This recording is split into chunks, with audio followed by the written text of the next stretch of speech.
Good morning. इससे पहले lecture में हमने कैलकुलेशन की थी कि ब्लैक बॉडी के अंदर न्यू और new plus D new frequency range के अंदर कितनी कंपन विधाएं थी। अब हर एक कंपन विधा से जो संबंधित ऊर्जा का मान है, इसके बारे में प्लांक की बहुत ही इम्पोर्टेंट एक परिकल्पना है।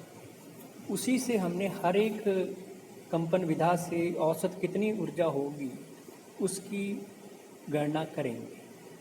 तो प्लांक ये कहता है कि ब्लैक बॉडी की दीवारों के अंदर जो दोलित्र हैं जिनसे ऊर्जा का उत्सर्जन व अवशोषण होता है, ये लगातार ना हो करके डिस्क्रीट होता है। प्रत्येक दोलक जिसके दोलन से विद्युत चुंबकीय तरंगों का उत्सर्जन है, उसमें ऊर्जा का मान 0 एच न्यू 2 एच न्यू या मल्टीपल होगा एच न्यू का, इंटीजर मल्टीपल पॉजिटिव। अब प्लांक दोलकों की जो माध्य ऊर्जा के लिए मैक्सवेल बोल्ट्जमान स्टैटिस्टिक्स का उपयोग किया, तो एन एच न्यू ऊर्जा वाले जो दोलकों की संख्या है, ये जो मैक्सवेल बोल्ट्जमान डिस्ट्रीब्यूशन फार्मूला है कि एन एन यानी उन दोलकों की संख्या जिनकी एनर्जी एन एच न्यू है, ये a e raise to power minus energy की value upon k T T यहाँ पे टेम्परेचर है। अब यदि टोटल दोलकों की संख्या कैपिटल एन है, तो ये summation over n n from शुरू से लेके आखिर तक जितने भी दोलक हैं उन सभी के सम के बराबर होगा, यानी 0 से इन्फाइनाइट। या एन एन की वैल्यू रख दीजिए a e raise to power minus n h nu by k T.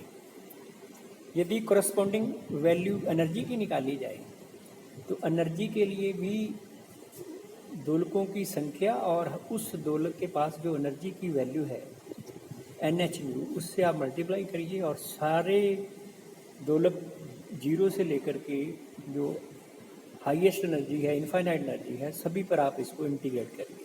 तो n is equal to 0 to infinite.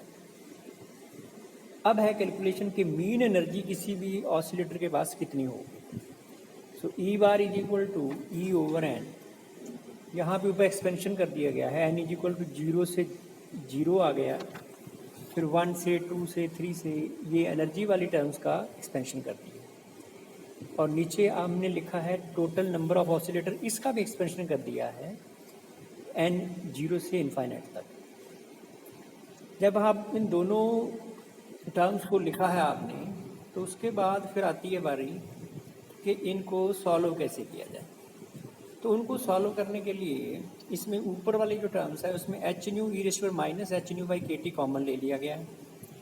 उसके बाद जो ब्रैकेट के अंदर है वो टर्म इसमें बचेगी, और नीचे भी 1 plus e raise to power minus h nu होगा plus e raise to power minus 2 h nu and so on. अब हम इसको सॉल्व करने के लिए यहाँ पर एक सब्स्टिट्यूशन हो रहा है। E raise to power minus h nu by k T की जगह पे लिख रहे हैं एक्स। जैसे ही हम x लिखेंगे तो H nu x 1 plus 2x plus 3x square plus 4x cube ये ऊपर होगा, और नीचे होगा 1 plus x cube and so on. अब इसको फिर यदि आगे सॉल्व करें तो देखिए आप लिख सकते हैं, ये जो दोनों टर्म्स लिखी हुई हैं, इन दोनों टर्म्स ऊपर और नीचे जो लिखा है इसको आप लिख सकते हैं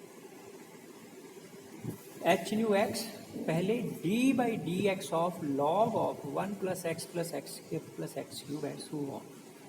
क्योंकि आप देखिए ये जो D by d x of log, यदि इसका आप डेरिवेटिव करें तो पहले तो आएगा 1 upon 1 plus x cube and so on, और फिर दोबारा ऊपर आएगा इसका डेरिवेटिव, और वही जो है वहाँ पे लिखा हुआ। या फिर इसको नेक्स्ट स्टेप पे लिखें h nu x d by d x of log 1 minus x raise to power minus 1, ये इसी का एक्सपेंशन है।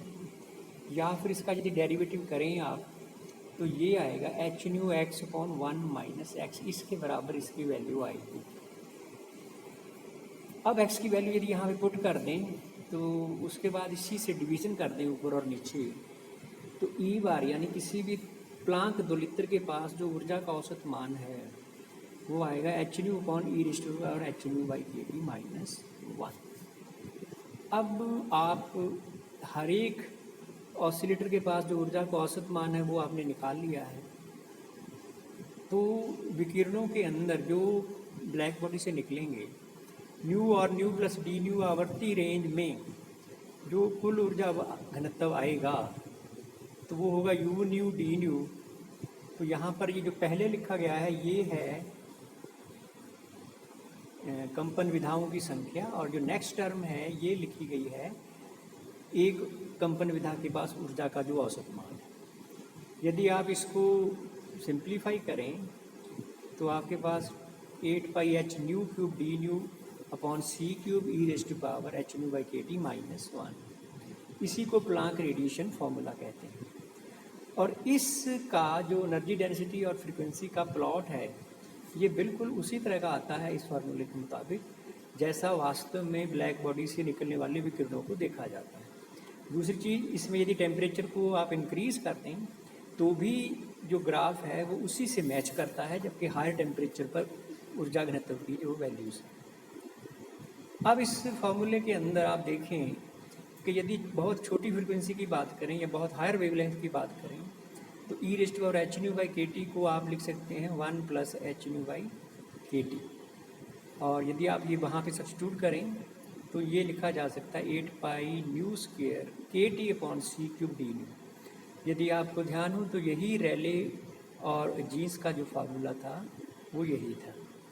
और वही दूसरी ओर यदि बहुत हाई फ्रिक्वेंसी की बात करें तो ये टर्म लिखी जा सकती है -1 का ज़्यादा महत्व नहीं रहेगा यदि फ्रिक्वेंसी बहुत ज़्यादा है, तो e raise to power h nu by k T, और यदि आप इसको लिखें तो ये 8 pi h nu cube upon c cube e raise to minus h nu by k T d nu. तो ये जो है वो वीन रेडिएशन फार्मूला है, यानी प्लांक का फार्मूला ये यूनिवर्सल है, लो फ्रिक्वेंसी से लेकर हायर फ्रिक्वेंसी तक सभी जगह वैलिड है, जबकि लो फ्रिक्वेंसी के अंदर इसका रैले जीन्स और हाई फ्रिक्वेंसी के अंदर वीन के फार्मूले से ये रिजेंबलेंस शो करता है। तो प्लांक की इस फार्मूले ने बड़ा रिवोल्यूशन लाया लाइट को समझने के लिए, क्योंकि प्लांक ही पहला वो शख्स था जिसने ये कहा था कि लाइट का जो बिहेवियर है वो फोटोन की तरह है। ऐसा मान करके उसने जो फार्मूला दिया उसने ब्लैक बॉडी स्पेक्ट्रम को समझाने में पूरी तरह से सफलता पाई।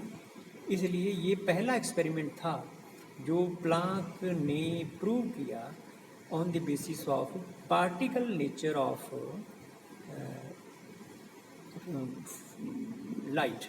तो उसी से ये प्रूव हुआ, जिससे जो इससे पहले जो मालूम था लाइट के बारे में कि लाइट की जो नेचर है वो वेव नेचर है, लेकिन प्लांक ने इस फॉर्मूले में ये कहा कि नहीं, लाइट जो है वो पार्टिकल्स हैं और जिसको उसने फोटोन किया और ये छोटे छोटे पैकेट्स की फॉर्म में होते हैं।